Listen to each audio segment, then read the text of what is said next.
Hello दोस्तों, स्वागत है आपका अपने यूट्यूब चैनल आर के एजुकेशन में। तो दोस्तों देखिए, हम कल कर रहे थे विज्ञान विषय का कक्षा 10 का मॉडल पेपर नंबर 1। तो इसमें हमने एबेसिडा वाले प्रश्न देख लिए थे और अति लघुतरात्मक प्रश्न देख लिए थे।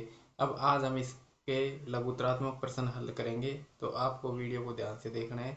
देखिए, अगला प्रश्न शुरू करते हैं। तो देखिए, अगला प्रश्न क्या है।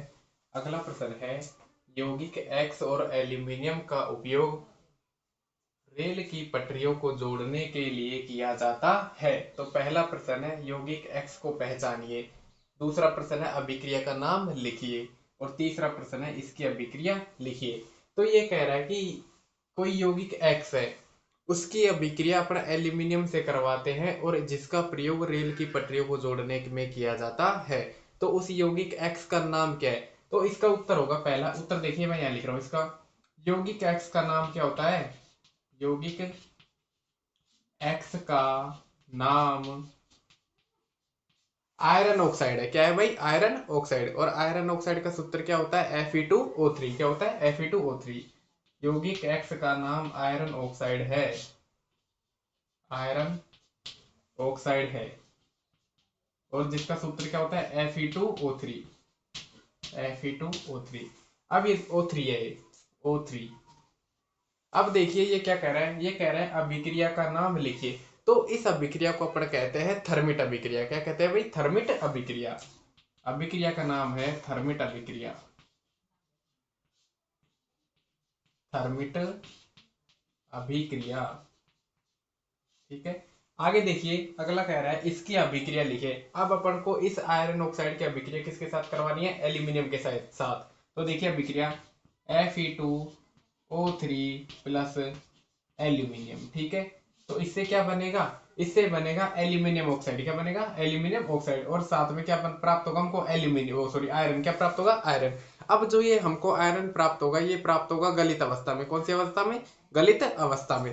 तो एक तो हमको आयरन प्राप्त होगा Fe, और यहाँ पर लिख दूंगा मैं L, यानी कि लिक्विड अवस्था में प्राप्त होगा, गलित अवस्था में प्राप्त होगा। और साथ में प्राप्त होगा Al2O3, आयरन ऑक्साइड। और देखिए इसमें बहुत सारी मात्रा में क्या निकलती है, ऊष्मा। क्या निकलती है, ऊष्मा निकलती है। तो इस अभिक्रिया को कहते हैं अपन थर्मिट अभिक्रिया। क्या कहते हैं भाई, थर्मिट अभिक्रिया। तो दोबारा देख लीजिए, यौगिक एक्स को पहचानिए। तो उस यौगिक एक्स का नाम क्या है, आयरन ऑक्साइड, जिसका सूत्र है Fe2O3। अभिक्रिया का नाम क्या है, थर्मिट अभिक्रिया। क्या नाम है, थर्मिट अभिक्रिया। और अभिक्रिया कौन सी है, ये रही, Fe2O3 प्लस एल्यूमिनियम। तो Fe प्लस Al2O3 प्लस में ऊष्मा। इसमें बहुत सारी मात्रा में क्या निकलती है, ऊष्मा निकलती है, या ऊष्मा उत्सर्जित होती है। तो इस अभिक्रिया को कहते हैं अपन थर्मिट अभिक्रिया, जिसका प्रयोग अपन रेल की पटरियों को जोड़ने में किया जाता है, या फिर दूसरा अपन कह सकते हैं मशीनों की दरारों को जोड़ने में किया जाता है। ठीक है, आ गया समझ में। देखिए आगे देखिए, विकृत गंधिता को समझाइए। विकृत गंधिता किसे कहते हैं, एक मिनट। तेल व वसा युक्त पदार्थों का उपचयन होने पर उनके स्वाद तथा गंध में परिवर्तन आ जाता है। इस प्रक्रिया को कहते हैं विकृत गंधिता। क्या कहते हैं भाई, विकृत गंधिता। देखिए आगे, यहाँ पर लिख देता हूं मैं, तेल व वसा युक्त पदार्थों का उपचयन होने पर, उपचयन होने पर उनके स्वाद तथा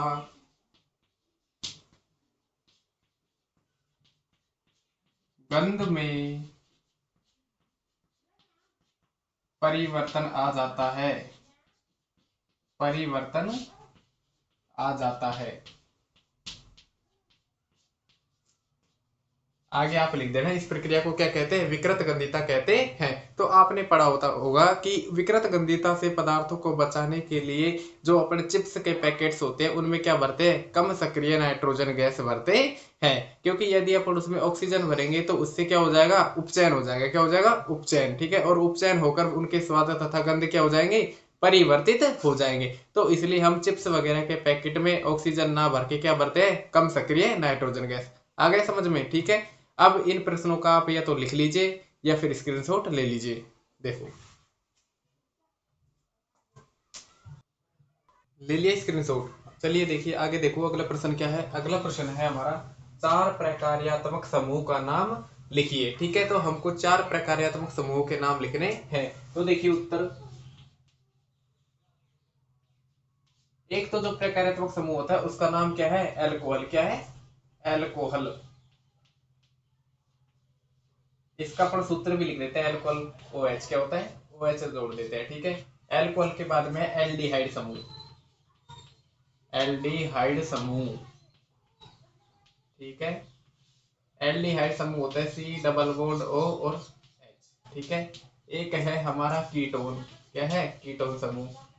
कीटोन समूह का सूत्र होता है C डबल बॉन्ड में ऑक्सीजन। ठीक है, और एक हमारा यहाँ पर मैं लिख रहा हूँ आपको कार्बोक्सिलिक समूह, कार्बोक्सिलिक, चलो यहाँ लिख देते हैं कार्बोक्सिलिक अम्ल समूह, कार्बोक्सिलिक अम्ल। इसका सूत्र होता है C डबल बॉन्ड O और OH। ठीक है, तो ये क्या है, ये है भाई हमारे 4 प्रकार्यात्मक समूह है। ठीक है, देखिए पहला है एल्कोहल। ठीक है, दूसरा है एल्डिहाइड, तीसरा है कीटोन और चौथा क्या है, कार्बोक्सिलिक अम्ल समूह। ठीक है, तो इनके आपको ये सूत्र भी याद रखने हैं। ठीक है, परीक्षा में पूछे जाते हैं भाई। अगला प्रश्न देखिए, मेथेनॉल की थोड़ी सी भी मात्रा का सेवन घातक हो सकता है, टिप्पणी लिखिए। ठीक है, अब देखो पहले तो अपन को मेथेनॉल की संरचना बनानी आनी चाहिए, यदि हमसे एग्जाम में पूछ भी सकता है मेथेनॉल की संरचना। ठीक है, तो आपने पढ़ा होगा कि देखो इसको अपने टुकड़े कर लेते हैं, मेथेनॉल, मेथेनॉल यहाँ पर देखिए आप, तो इसका जब अपन संधि विग्रह करेंगे, ठीक है, तो वो बनेगा मेथेन प्लस ओल, मेथेन प्लस ओल। ठीक है, अब हमको पता है, और भी इसको और भी तोड़ना चाहे तो हम इस प्रकार तोड़ सकते हैं, मेथ प्लस एन प्लस ओल, मेथ प्लस एन प्लस ओल। तो ये क्या बनेगा, मेथेनॉल। क्या बनेगा, मेथेनॉल। अब देखो मेथ, मेथ का मतलब क्या होता है, जिसमें कार्बन परमाणु की संख्या एक हो। कितनी हो भाई, एक। ठीक है, तो कार्बन परमाणु की संख्या हो एक, क्या हो, एक। ठीक है, प्लस एन, एन का मतलब होता है इसमें क्या होना चाहिए, सिंगल बॉन्ड। क्या होना चाहिए, सिंगल बॉन्ड। ठीक है, एकल एकल बंद होना चाहिए। कौन सा बंद, एकल बंद, क्योंकि हमको पता है जो एल्केन श्रेणी होती है उसमें एकल बंध होता है। ठीक है, एल्किन श्रेणी में द्विबंध होता है और एल्काइन श्रेणी में त्रिआबंध होता है। और ओल समूह, अब ओल किसके अंतर्गत आता है, देखो इसी प्रश्न में देख लो यहाँ पर एल्कोहल, एल्कोहल में जो अनुलग्न होता है, यहाँ पर देखो एल्कोहल, एल्कोहल, एल्कोहल का जो अनुलग्न होता है, अनुलग्न, अनुलग्न का मतलब होता है जो शब्द के पीछे जुड़ते हैं। तो एल्कोहल का अनुलग्न क्या होता है, ओल। क्या होता है, ओल। तो इस ओल से हम निष्कर्ष निकाल सकते हैं कि इसमें क्या जुड़ रहा है, इसमें एल्कोहल समूह जुड़ रहा है। तो इसकी संरचना कैसे बना सकते हैं, इस प्रकार बना सकते हैं। देखिए यहाँ पर देख लो, कार्बन की संख्या एक, कितनी है, एक है। अब हाइड्रोजन से इसकी संयोजकता पूरी कर लेते हैं, एक, दो और तीन। ठीक है, एक, दो और तीन। अब देखो यहाँ पर एक चौथा हाइड्रोजन आएगा, लेकिन हाइड्रोजन की जगह यहाँ पर कौन सा समूह आ जाएगा, एल्कोहल समूह। कौन सा समूह आ जाएगा भाई, एल्कोहल समूह। और एल्कोहल समूह का सूत्र क्या होता है, ये देखो ये लिख रखा मैंने, OH। क्या होता है, OH। ठीक है, तो ये हमारी मेथेनॉल की संरचना हो गई। किसकी संरचना हो गई, मेथेनॉल की। तो प्रश्न हमारा ये था कि मेथेनॉल की थोड़ी सी भी मात्रा का सेवन घातक हो सकता है, क्यों। ठीक है, तो इसका कारण क्या है, इसका कारण यहां पर लिख रहा हूं मैं। देखिए मैथेनॉल, मैथेनॉल की थोड़ी सी भी मात्रा, थोड़ी सी भी मात्रा घातक हो सकती है,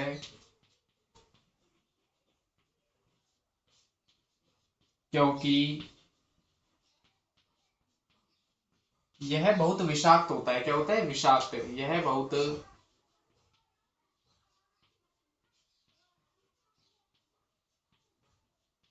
विषाक्त होता है तथा हमारे, तथा हमारे तंत्रिका तंत्र को प्रभावित करता है, तंत्रिका तंत्र को प्रभावित करता है। क्या करता है भाई, प्रभावित करता है, प्रभावित करता है। ठीक है, आ गया समझ में दोनों प्रश्न। तो आप इन दोनों प्रश्नों का स्क्रीनशॉट ले लीजिए और अपनी नोटबुक में उतार लेना भाई।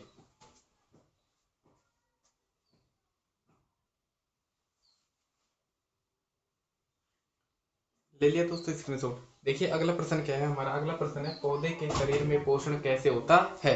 तो देखिए हमको पता है कि पौधे में कौन सा पोषण पाया जाता है, स्वपोषी पोषण। कैसे, कौन सा पोषण, स्वपोषी पोषण।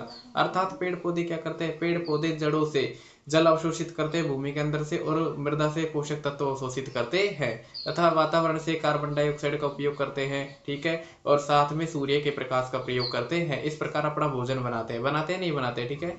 तो पौधे हम लिख देंगे इसमें, देखिए क्या लिखेंगे, पौधे, उत्तर देखिए, उत्तर, पौधे जड़ों द्वारा,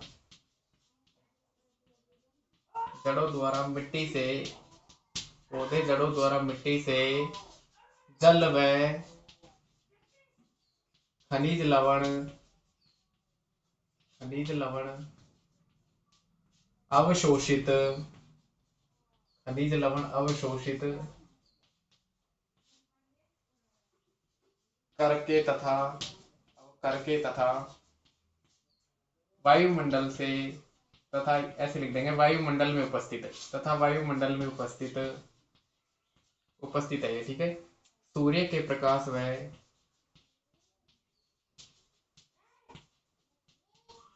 प्रकाश व CO2 का उपयोग कर, उपयोग कर अपना पोषण प्राप्त करते हैं। क्या प्राप्त करते हैं भाई, पोषण प्राप्त करते हैं, इस प्रकार लिख सकते हैं, पोषण प्राप्त करते हैं। यानी कि जो प्रकाश संश्लेषण की प्रक्रिया होती है उसके द्वारा अपना पोषण प्राप्त करते हैं, भोजन प्राप्त करते हैं। देखिए दोबारा, पौधे जड़ों द्वारा मिट्टी से जल व खनिज लवण अवशोषित करके तथा वायुमंडल में उपस्थित सूर्य के प्रकाश व CO2 का उपयोग करके अपना पोषण प्राप्त करते हैं। तो इस प्रकार पौधों में क्या पाया जाता है, पोषण करने की विधि होती है। अगला देखिए, सामान्य वृद्धि व लैंगिक परिपक्वता किस प्रकार एक दूसरे से भिन्न है। अब देखिए अगला प्रश्न है हमारा कि सामान्य वृद्धि और लैंगिक परिपक्वता किस प्रकार एक दूसरे से भिन्न है, ठीक है।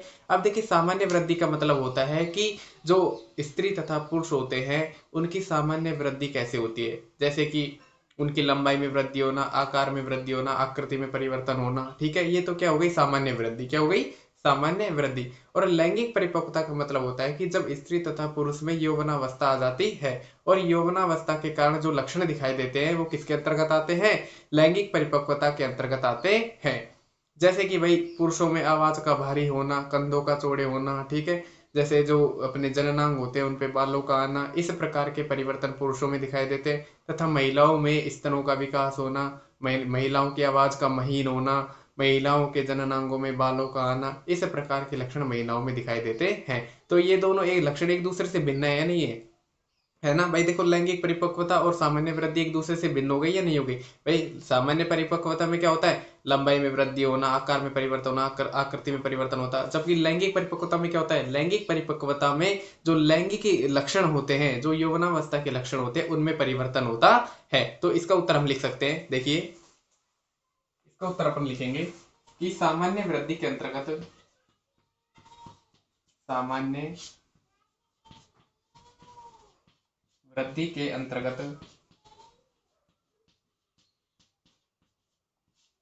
लंबाई में वृद्धि, लंबाई में वृद्धि, आकार व आकृति में परिवर्तन, आकार व आकृति में परिवर्तन, आकार व आकृति में परिवर्तन, आकार व आकृति में परिवर्तन, वजन में वृद्धि, वजन में वृद्धि आदि शामिल है, आदि शामिल है, जबकि आदि शामिल है, जबकि लैंगिक परिपक्वता का अर्थ, जबकि लैंगिक परिपक्वता का अर्थ, देखो दोस्तों एक बार आप स्क्रीन शॉट लीजिए इसका, ठीक है, मैं फिर मिटाऊंगा, ऊपर लिखूंगा।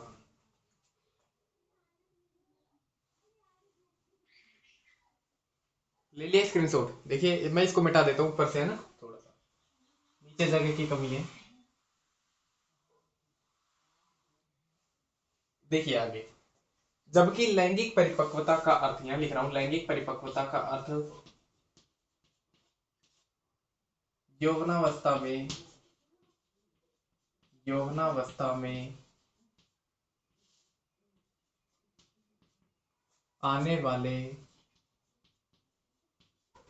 वाले लक्षणों जैसे पुरुषों में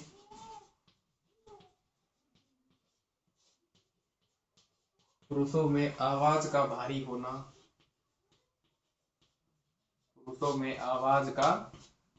होना,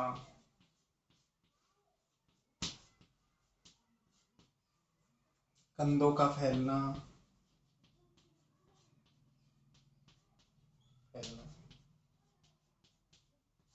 और आप ऐसे भी लिख सकते हो शरीर का सुडौल होना, ठीक है, कंधों का फैलना आदि, तथा महिलाओं में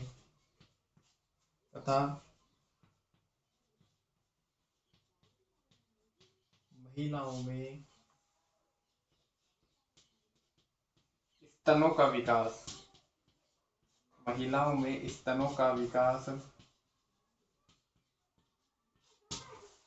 आवाज का महीन होना, आवाज का महीन ही लिख दो, आवाज का महीन होना, ठीक है भाई, आवाज का महीन होना। और लिख सकते हैं अपन जननांगों पर बालों का आना इत्यादि शामिल है, जननांगों पर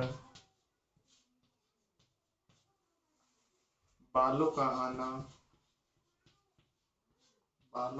आना इत्यादि शामिल है, ठीक है भाई, इत्यादि शामिल है।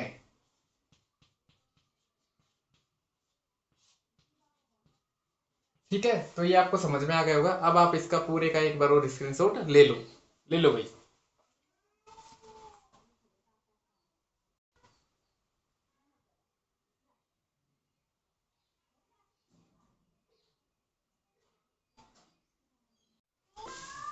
देखिए अगला प्रश्न हमारा है, देखो इधर अगला प्रश्न है मादा जनन तंत्र का नामांकित चित्र बनाइए। तो ये हमारा मादा जनन तंत्र का क्या है, नामांकित चित्र, इसको अपन नामांकित और कर लेते हैं। देखिए ये है हमारी अंडवाहिनी, क्या है, अंडवाहिनी, इधर भी है और इधर भी है, ठीक है, जिसको अंग्रेजी में बोलते हैं अपना फैलोपियन ट्यूब, क्या बोलते हैं, फैलोपियन ट्यूब।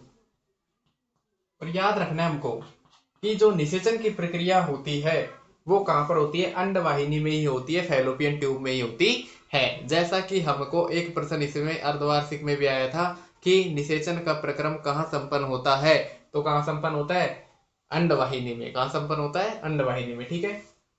ये है अंडाशय, क्या है, अंडाशय। तो स्त्री है जो प्रति माह एक अंडाशय स्रावित करती है या उत्सर्जित करती है। ये है हमारा गर्भाशय, क्या है, गर्भाशय। ये है ग्रीवा,